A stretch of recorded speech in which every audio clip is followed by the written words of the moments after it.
Assalamualaikum warahmatullahi wabarakatuh. Jadi kali ini penulis ingin bahas ya, ada kejadian crash di kecepatan tinggi 127 km per jam, panik. Ada mobil ngerobos lampu merah. Ini dari kaget. Bro Alif B Baehaki, Bro Alif Baehaki ya. Jadi Bro Alif ini naik motor kecepatan 127, ngomongnya kecepatan tinggi, tapi ya gini nih, kalau zaman dulu ya lihat yang kecepatan 150 ya saya anggap aja kecepatan tinggi lah, 127 km per jam. Dia jalan terus, jalan nyantai, top speed turun, tapi nggak kelihatan jalan berapa ya. Ini juga aneh ini ya, kaki kok bisa lepas semua kayak gini ya, aneh. Sebentar,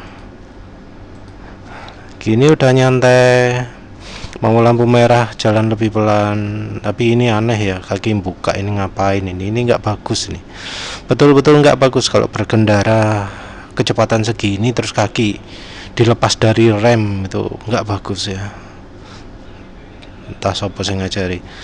Terus ini ternyata ada kendaraan keluar dari jalanan gitu ya. Ada ini baru video ini ngulang-ulang. Terus si masnya ini panik. Yang ini juga wis ya, nggak melakukan apa-apa ya. Tapi yang ini, yang bro barusan ini, bro yang rekam video ini, Bro Alif Baehaki, itu rupanya panik sehingga dia jatuh sendiri.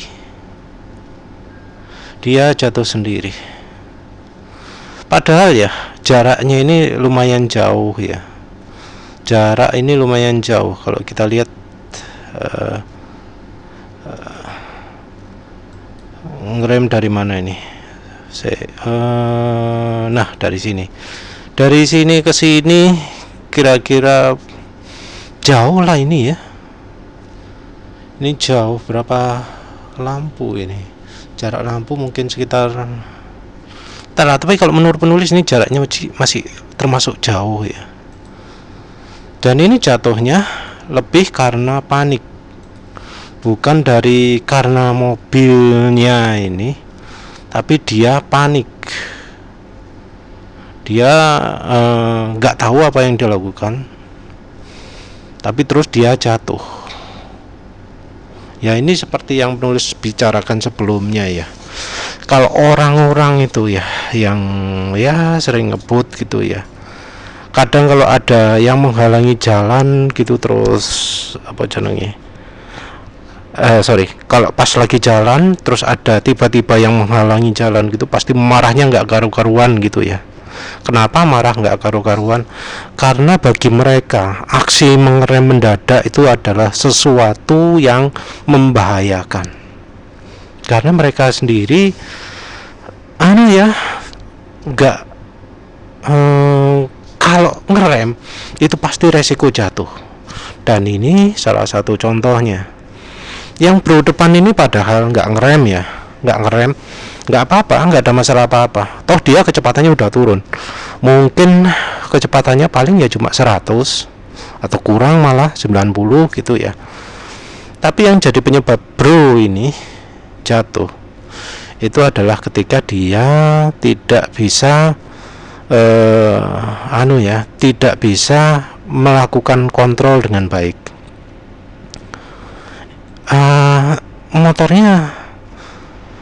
Padahal motornya entah mungkin bukan versi ABS kali ya, karena kalau versi ABS dia nggak akan sampai jatuh.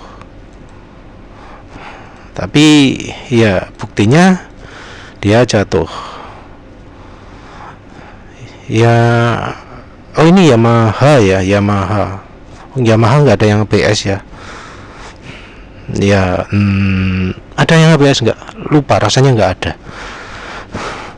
Jadi ya apesnya si Bro ini nggak ada ABS-nya, dan dari sini kelihatan stangnya munting gitu ya. Munting gitu biasanya karena bannya bergeser. Mengapa ban bergeser? Karena dugaan penulis dia itu ngeremnya depan dulu. Jadi menurut penulis si Bro ini akan nyantai, akan aman kalau dia ngeremnya belakang dulu, belakang atau shift down lah. Jadi tapi kalau shift down itu agak bahaya juga kalau motornya nggak ada slipper clutch-nya ya. Ini tapi mestinya ada ya slipper clutch, entah ya. Tapi sorry penulis juga nggak tahu ya, nggak pernah merasakan naik motor pakai slipper clutch, jadi nggak tahu apakah kemampuan pengeremannya itu bagus kalau pakai slipper clutch. Jadi penulis nggak tahu apakah motor pakai slipper clutch itu engine brake-nya bagus atau enggak. Ya yang paling aman sih pakai rem belakang. Kalau mahir sih pakai rem belakang dan engine brake kalau mahir. Soalnya kalau pakai engine brake itu kita bisa mendekati limit ban, tapi aman posisi selanjutnya karena kemampuan pengereman akan berkurang. Jadi engine brake itu kemampuan pengeremannya akan besar setelah shift down, jadi lemah setelah RPM lebih turun lagi. Jadi bisa cerit gitu ya, 4 kali atau 5 kali sesuai rasio giginya. Kalau nggak bisa gitu ya pakai rem belakang saja. Rem belakang dengan sentuhan normal, sentuhan nggak terlalu keras.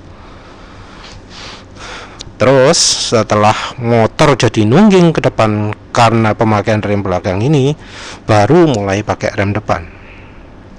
Kalau pakai rem depan duluan, hasilnya seperti ini. Ini bisa jadi karena si Bro-nya ini misalnya jarinya nggak dituas rem gitu, itu bisa jadi. Tapi sekalipun jarinya sudah dituas rem, itu ya masih tetap bisa kejadian seperti ini, karena memang kalau sudah panik nekennya bisa berlebihan. Beda kalau nekennya belakang dulu. Kalau nekennya belakang dulu, bahan belakang ini sudah ngerem,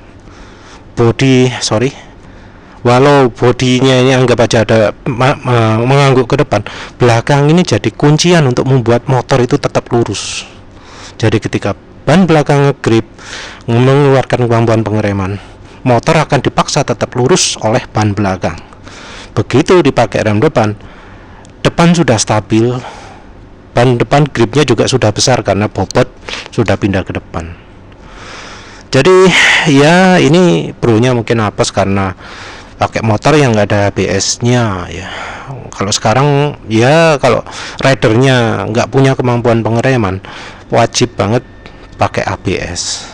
Tapi ya biasanya kalau motor nggak ada ABS, nggak pernah ada yang masangi ABS gitu ya. Sayangnya begitu. Tapi ya harusnya berani jalan kencang, itu juga harus mampu mengerem.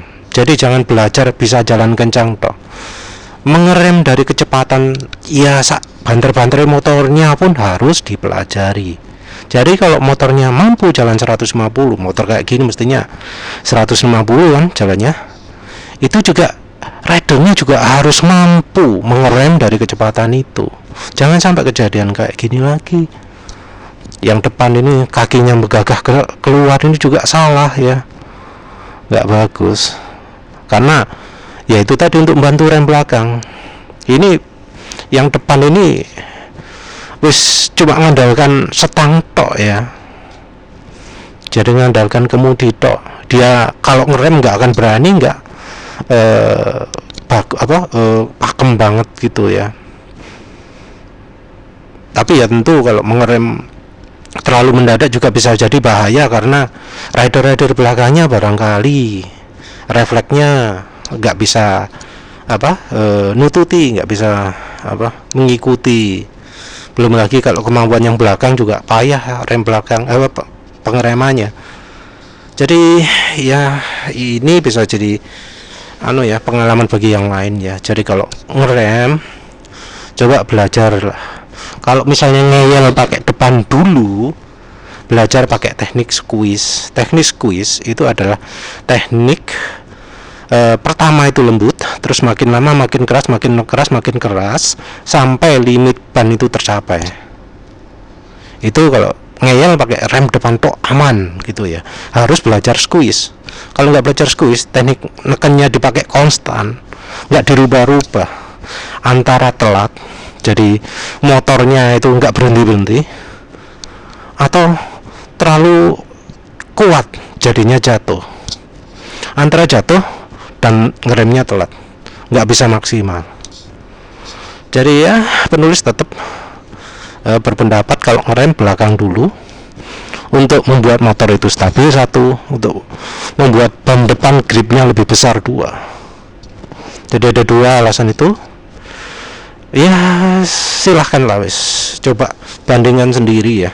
Bisa jalan 150 ya harusnya ngerem dari kecepatan 150 juga bisa lah ya. Ya wis gitu aja. Terima kasih sudah menonton. Assalamualaikum warahmatullahi wabarakatuh.